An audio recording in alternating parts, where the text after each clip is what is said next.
The Giants recently celebrated Italian Heritage Night at the ballpark, where fans received special Giants caps, ate salami sandwiches, and were entertained by traditional Italian music. Two San Francisco documentary filmmakers, Christopher Ralph and John Borgonovo, were also at Italian Heritage Night and spoke to me about their upcoming film, City of Baseball. Baseball was introduced to Italy by American soldiers in World War II.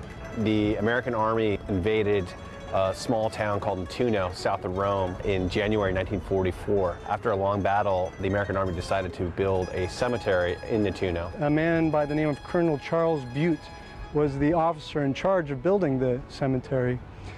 Charles Butte and the troops would play baseball on their time off, and the men who lived in Nettuno were intrigued by the sport of baseball, and they wanted to learn how to play baseball. Well, shortly after being taught, they formed their own team, and soon the Nettunense were playing against American servicemen.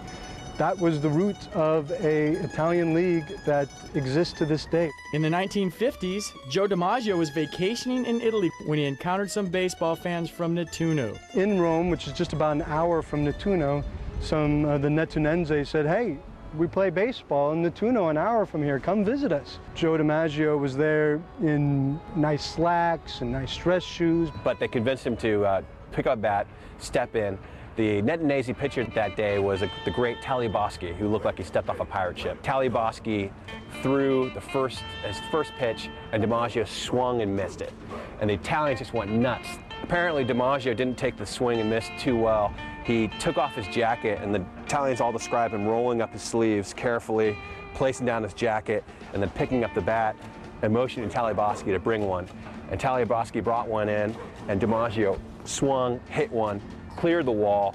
He hit it all the way to the beach. Different Italians say he hit 3, 4, even 7 balls in the water that day. No one really knows how many, except that they made him stop because they ran out of game balls. They only had one more ball for the game. Take me out to the ball game. Take me out with the crowd. Baseball is played the same in Italy as it is in the U.S., but there are definitely some cultural differences that give baseball an Italian flavor. One of the things that's different from American baseball is they have an espresso machine, guys smoke in the dugout. The league plays doubleheaders every Saturday, and so between games, both teams get together and they have a big meal, and it's just pasta and all kinds of stuff, all the things you really want from an Italian meal. Nettuno is the only town in Italy where you're going to see, on the street, you're going to see a little leaguer walk down a medieval town with his baseball mitt and his bat slung over his shoulder. You're going to really like our documentary because you'll find that you share a lot in common with people who live halfway across the world because they have a passion for baseball. Sì, è vero. Sì. Mm-hmm.